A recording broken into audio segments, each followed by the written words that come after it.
So if you're interested in Borderlands' story and larger lore as a whole, then Tiny Tina's Wonderlands can seem like a bit of a turnoff. It's all just a tabletop game, none of these characters are real, what's the point if none of it actually matters? And yes, from what I've gathered, a lot of this game can be written off if you're only interested in advancing the actual plot. Everything seems to be controlled and made up by Tina.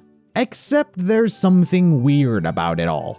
Because everything is supposed to be made up by Tina, that means everything is expressly limited to her own knowledge and creativity, meaning there can't be details put in that reference things or characters that she doesn't know. We're not going to see Flack, Amara, Zane, or Mose because this game takes place before she met them. If she doesn't know them, they can't be in her game. And that brings us to Izzy. She's someone everyone has to meet in this game and will come off as rather unsuspecting. She's meant to be friendly, she's supposed to feel warm and inviting, and perhaps her accent is what grabs most people's attention. But perhaps that was all just to drag people's attention away from her real name. On the second floor of her tavern, you can find a scroll aptly named Is He, where she questions the practices of some other tavern keepers. But most importantly, she says her full name. Oh, I do not trust that Stubbly over at Stubbly's Bubblies. He says he's sticking to unsweetened flavored soda water, but my spies at the docks have seen some sassafras get unloaded, and it sure didn't go to my kegs. I don't like it. This city's pop market belongs to Isabel Bloodtooth, and if Stubbly thinks he can rattle her bottles, well, we'll see whose cap gets popped.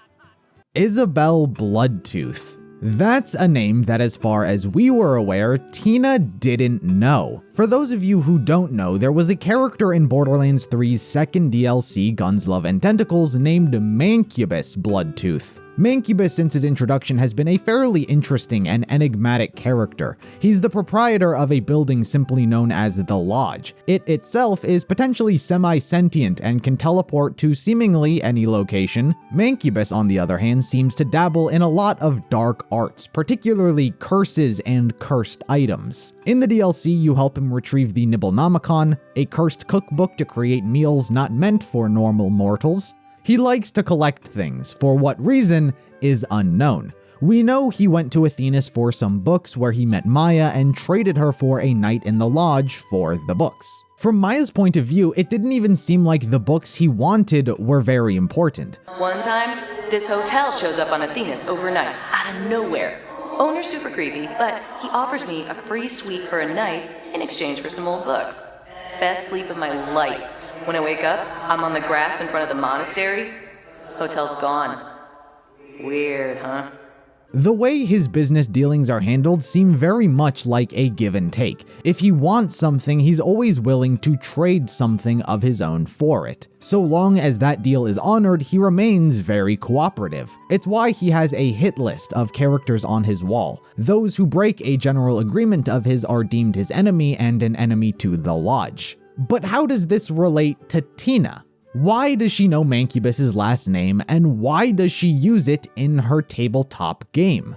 Well, I think the only logical answer we can assume was that, similar to Maya, Mancubus was seeking something he wished to procure. But the weird thing is, unlike Maya, who was in charge of Athenas and all of its vast history and archives, which you can imagine someone with potentially greater knowledge might find useful, Tina, for the most part, was an orphan who grew up with nobody and nothing. What could someone like Mancubus want with someone like her? Admittedly, this part of my theory, I think, is kind of irrelevant in speculating on. At best, logic would dictate he wanted some specially made explosive. By the time Wonderlands takes place in the timeline, Borderlands 2 and all of its DLCs have happened, meaning Tina would have built up her reputation as an explosives expert. Mainly thanks to Torg in his campaign of Carnage, Tina's repertoire with them was broadcasted to a wider audience, which is perhaps how Mancubus came to know of her in the first place. So following this line of thinking, Mancubus would, as he's established himself to do,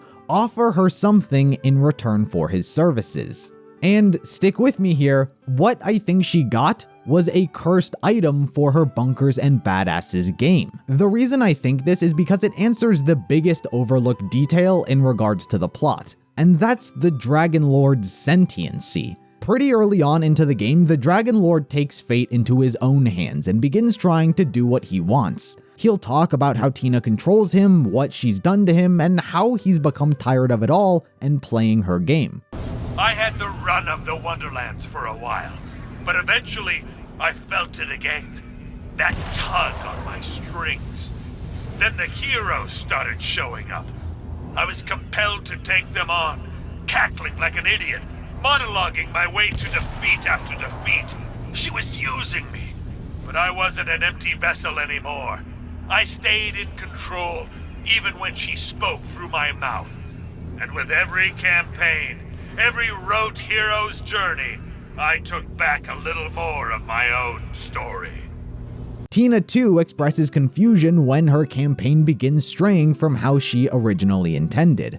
Tina, what the hell? I don't know, man. That wasn't supposed to happen. Just let me think for a second. On top of that, moments in the game wind up interacting with the players playing the game. Today, I shall pierce the heavens themselves and see the faces of the Ow! What happened?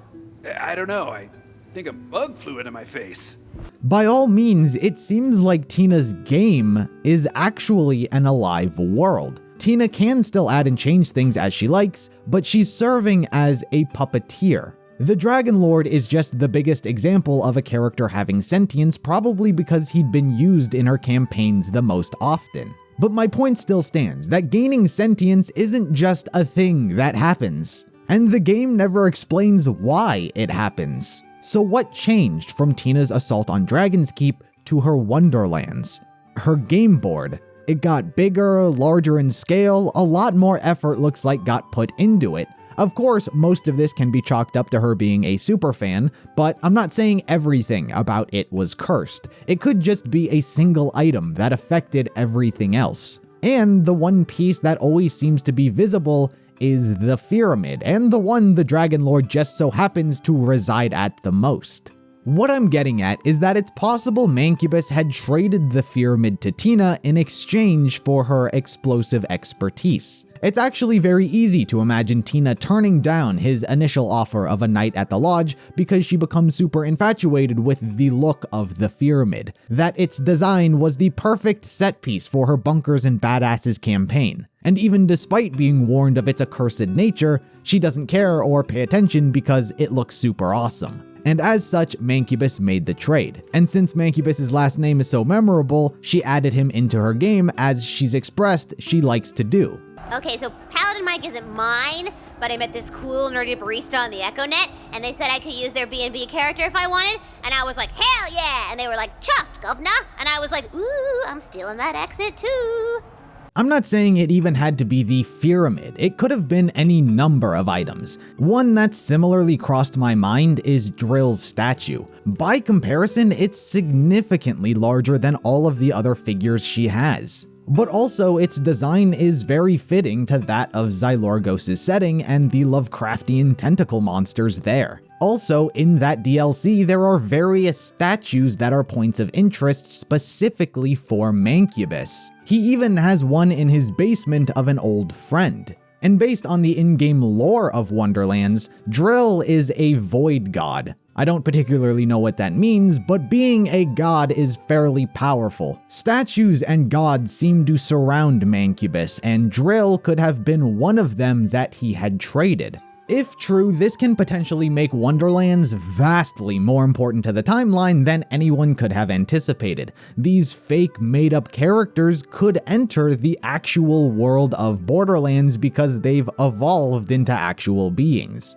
We know Tannis already has the ability to store a human mind on a memory card the size of a postage stamp, so taking the consciousness of what is the size of a toy and scaling it up or giving them a new body might be viable. The Dragon Lord and all of the other NPCs could be actual characters fighting in the Watcher's War. Based on the echolog, I think it's undoubtable that Tina at this point knows Mancubus. The relation of this can all still be seen as a mystery, but I think what I detailed here is a good explanation for not only how they knew each other, but also explaining one of the biggest overlooked details in the form of everyone's sentience. This may not even be close to the actual answer, but that's the fun in theorizing about things like this. But anyway, let me know your thoughts on everything. Why do you think Izzy's last name is Bloodtooth? Why does the Dragon Lord have self-awareness? And what did you think about my own line of thinking? Let me know in the comments below, and if there are any other wild lore bits scattered about the Wonderlands. But anyway, thank you guys for watching, and I'll see you in the next video.